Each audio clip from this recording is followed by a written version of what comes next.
કેજરીવાલ છે એ વ્યક્તિ તો ઠીક છે, પણ હવે વિચાર બની ગયા છે. આખા દેશમાં અરવિંદ કેજરીવાલ એક એવા વ્યક્તિ છે કે જેમણે ભ્રષ્ટાચાર વિરોધી લડાઈમાંથી આંદોલન ઊભું કરીને પાર્ટી બનાવી છે. અરવિંદ કેજરીવાલજી ક્યારે ભ્રષ્ટાચાર કરી ન શકે. જો ભ્રષ્ટાચાર કરવો હોત તો એ ઇન્કમટેક્સ કમિશનર હતા, અને એ સમયમાં 2001-2માં, એટલે આજથી 20-22 વર્ષ પહેલા ઇન્કમટેક્સ કમિશનર હતા, ત્યારે 6 ઇન્સ્પેક્ટરો આવતા હતા. અને એવું મેં સાંભળ્યું છે કે ઇન્સ્પેક્ટરો એવું કહેતું હતું કે તમે 25-25 લાખ રૂપિયા દર મહિને અમે આપીએ તમે છૂટ આપો ખાલી. એ સમયમાં અરવિંદ કેજરીવાલજીએ નોકરી છોડી દીધી, એનજીઓ ચલાવતા હતા, ગરીબોને ફૂટપાથ ઉપર ભણાવવા જતા હતા. એ સમયે એમને મેગ્સેસ એવોર્ડ મળેલો. એ વ્યક્તિ છે ને આ દેશનું ભલું કરવા માટે ધરતી ઉપર ભગવાને મોકલેલા છે. એટલે આજે ભાજપે કેન પ્રકારે પાર્ટીને ખતમ કરવા માટે ખબર છે, અને એમની ચોથી પાસ રાજાવાળી જે કહાની એમણે કીધી પછી જે સાહેબને ખૂબ ખોટું લાગ્યું, કારણ કે સાચું કહો એટલે સ્વાભાવિક છે કે કહેવત છે કે સાચું સગી માને પણ ન એ સાંભળે નહીં એમ. એટલે પછીનું આખું પ્લાન થયું છે. ગુજરાતમાં જે રીતે આમ આદમી પાર્ટીને મત મળ્યા, ગુજરાતમાં 5 ધારાસભ્યો તો મળ્યા, પણ 41 લાખ મત મળ્યા. ત્રીજો પક્ષ નથી ચાલતો ને આમ તેમ. એમાં લોકસભામાં 2 સીટ મળી, મજબૂત સીટ. એટલે સ્વાભાવિક છે કે 27માં અરવિંદ કેજરીવાલજીની આમ આદમી પાર્ટીની સરકાર ગુજરાતમાં બનતા કોઈ રોકી નથી શકતા.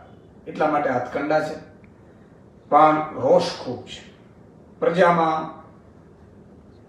140 કરોડ નાગરિકો છે. મને લાગે છે કે એમાંથી જેટલાએ પણ જોયું હશે, એકવાર તો નિશાસો નાખ્યો હશે, આ તો ભાજપ ખોટું કરી રહી છે. ઇવન ભાજપના કાર્યકર્તાઓ એટલે, અને બીજું આમ આદમી પાર્ટી કાર્યકર્તાઓમાં એવો જોશ આવ્યો છે.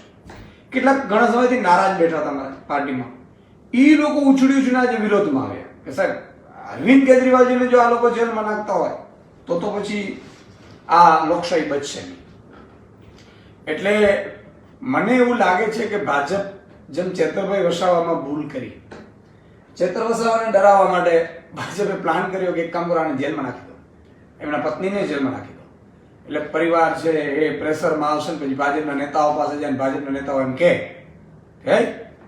આવી જાઓ. શું છે તો કે આવી જાઓ આમાં પાર્ટીમાં, અમે આવવા માંગીએ છીએ. પણ ઊંધું પડ્યું હતા. ગયા ચેતરભાઈના ઘરે કીધું, પણ અમે બહુ સ્ટ્રેટેજીથી ચાલતા હતા. મેં એવું કહેલું કે આને પોલિટિકલી કેસ છે ને પોલિટિકલી લેવાનું છે, અદાલતોની તો ઠીક છે. એટલે તમે જુઓ આખી સ્ટ્રેટેજી ગુજરાતમાં ચેતરભાઈ અમે પ્લાન કરી, અને તમે જોયું હશે 2 લાખ પત્રિકાઓ વહેંચી. 2 લાખ. ભાજપને ખબર એ નહોતી કે અંદર ખાને ગામડે ગામડે અમારી મિટિંગો ચાલી હતી. ભાજપના નેતાઓને એમાં તો અમે જેલમાં નખાવીને ડરાવી દીધો. પછી મેં 2 સીએમને અહીંયા બોલાવડાવી દીધા. 1 લાખ પબ્લિકની ઉપસ્થિતિમાં ચેતરભાઈને ડિક્લેર કરાવી દીધું. અને ભાજપનો દાવ ઊંધો પડી ગયો, કારણ કે જેલમાંથી એક સમય તો બહાર આવવાના જ છે. અરવિંદ કેજરીવાલજી તો ચેતરભાઈને જો આટલું થયું હોય તો અરવિંદ કેજરીવાલ તમે જો કાલે આખા દેશમાં નહીં દુનિયામાં અરવિંદ કેજરીવાલજી ટ્રેન્ડિંગમાં હતા, દુનિયામાં. અને વોશિંગ્ટન પોસ્ટ સહિતના વિદેશી ન્યૂઝપેપરોએ મીડિયાએ એની નોંધ લઈ અને એવું કીધું હતું કે વિપક્ષને ખતમ કરવા માટે આ કર્યું છે. બહુ મોટી વાત કહેવાય. હવે અરવિંદ કેજરીવાલજી પ્રધાનમંત્રીના દાવેદાર થઈ ગયા છે એવું માનું છું.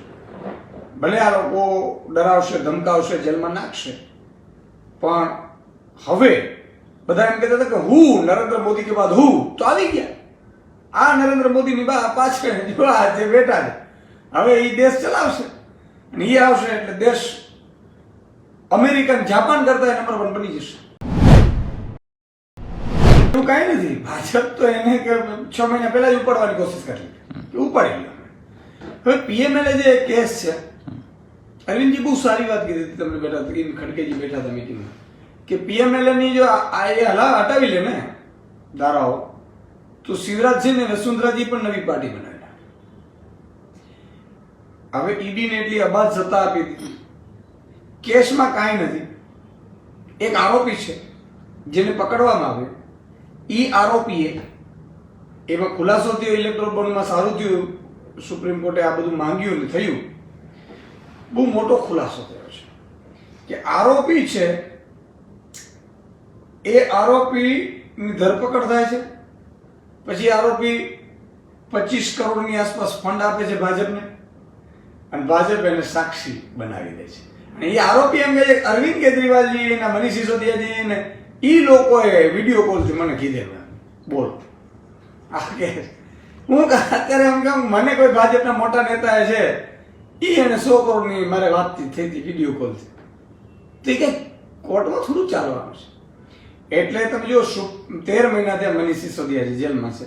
સુપ્રીમ કોર્ટ કહે છે દલીલમાં કે 2 મિનિટમાં કેસ નીકળી જશે, તમે પુરાવા આપો. પુરાવા આપતા જ નથી, ટ્રાયલ ચલાવતા જ નથી, જેલમાં રાખો બસ, એટલે પાર્ટી પતી જાય. પણ અરવિંદ કેજરીવાલજી વિચારધારા છે, લાખો કરોડો લોકો સુધી પહોંચી ગઈ છે અને આમાંથી બધા કરોડો લોકો છે એમને સહયોગ આપશે. ભરૂચ અને ભાવનગર સીટ અમારી ક્લિયર થઈ ગઈ. દિલ્હીમાં હવે મિનિમમ 5 થી 6 સીટ ઇન્ડિયા ગઠબંધન જીતશે. પંજાબમાં 13 માંથી 13 જીતીશું, હરિયાણાની જીતીશું. શું કામ? ભલે અરવિંદજીને જેલ જવું પડ્યું, પણ આમ આદમી પાર્ટી અને અરવિંદજી બે મોટા થઈ જશે. જુઓ, વિસાવદર સીટ અમારી હતી, બાકીની સીટો કોંગ્રેસની હતી. સ્વાભાવિક છે, કોંગ્રેસના ધારાસભ્ય રાજીનામા આપે, ભાજપે એમ કેમ પ્રમાણે તોડ્યું. વિસાવદરની ચૂંટણીમાં અમે લડવાના હતા અને કોંગ્રેસે પણ કહ્યું હતું કે એ અમારી પણ માંગ અમે ન કરી શકીએ. વિસાવદરની ક્રોસ વોટિંગ થતું હતું. જુનાગઢ લોકસભા કોંગ્રેસ હોય નીચે ક્રોસ વોટિંગની વાત આવતી હતી, પણ મેં કીધું વિસાવદરની જનતા ખૂબ સમજદાર છે, પણ આ સીટ તો અમે, કારણ કે સ્વાભાવિક છે કે મારા કાર્યકર્તાઓની પણ લાગણી. પણ અલ્ટિમેટલી અમારી જે મિટિંગ થઈ હતી ત્યારે બાકીની સીટો ઉપર કોંગ્રેસ લડે અને વિસાવદરની સીટ ઉપર આમ આદમી લડે. એટલે વિસાવદરની ચૂંટણી જાહેર જ ન કરી. આ લોકો ડરી ગયા કે આ 300ની 200ની 400ની વાત કરે છે અને મોદીના ગઢમાં વિધાનસભા હારી જાય ને આમ આદમી પાર્ટીનો ગયો હોય એ પાછી સીટ આમ આદમીની આવી જાય તો 2027માં એને સરકાર બનાવતા કોઈ ન રોકી શકે. અને કોઈ મોદીનો ગયો નથી, માત્ર વિપક્ષને ખતમ કરીને આવે છે, બુક ક્લિયર થઈ જાય. એટલે અમે વિસાવદરની ચૂંટણી નથી આવવા દીધી. અને બાકીની ચૂંટણીઓમાં ક્રોસ વોટિંગનો ડર છે. કોંગ્રેસની સાથે મારી ચર્ચા થતી, 2 સીટો અમે માંગી પણ હતી. પણ એમનો મત છે કે સુદાનભાઈ ફરીથી નીચે ક્રોસ વોટિંગ થાય તો ફરીથી આપણે વિધાન લોકસભા હારી જઈએ. અને કોંગ્રેસ અને અમે એ લેવલે કે માત્ર દલોના નહીં દિલોના સંબંધ છે, ગઠબંધન છે. એટલે કયો કોનો ઉમેદવાર લડે છે ઇમ્પોર્ટન્ટ નહીં, પણ જીતે એ ઉમેદવાર લડે એવી અમારી સૌની લાગણી છે. અને એના ભાગરૂપે ભલે ને કોંગ્રેસનો મજબૂત ઉમેદવાર લડે, આમ આદમી પાર્ટી ત્યાં ઊભું નહીં રાખે અને મજબૂતાઈથી સાથ આપીશું. ભાજપ નરેન્દ્ર મોદી ખૂબ ડરી ગયા છે. એ લોકો એવું ઈચ્છે છે કે અરવિંદ કેજરીવાલજી તરત નીકળી જાય સિસ્ટમમાંથી. પણ અરવિંદ કેજરીવાલજી IIT છે, IRS અધિકારી છે. એને ખબર છે કઈ રીતે ચાલે. અને 10 વર્ષમાં હિન્દુસ્તાનની આઝાદી પછીની પહેલી પાર્ટી કે આટલી પ્રગતિ કરી છે. અને અરવિંદ કેજરીવાલજી બહુ, હું તો એમની સાથે નજીકથી રહ્યો છું, બહુ લક્ષ્ય સાથે ચાલે છે.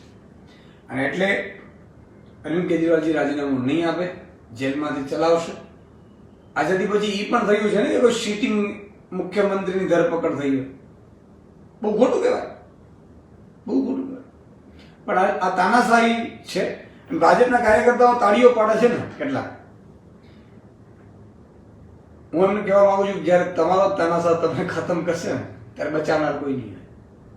વિન્સ્ટન ચર્ચિલે વાક્ય કહેલું કે અમે અંગ્રેજો છીએ, લૂંટીએ છીએ, પણ તમારા જ ખાદીદારી તમને લૂંટશે ત્યારે બચાવનાર કોઈ નહીં.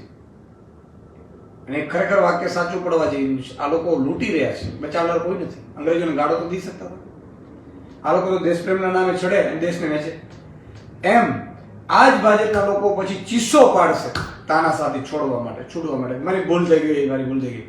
પણ ત્યારે પછી તાનાશાહ છે ને કોઈ પૂછશે. એટલે બહુ ડેન્જર સ્થિતિ આવશે એવું મને દેખાયેલું છે. બાકી ઈશ્વર આ દેશને બચાવે. આનાથી તો ઉલટાનું જોશ આવશે.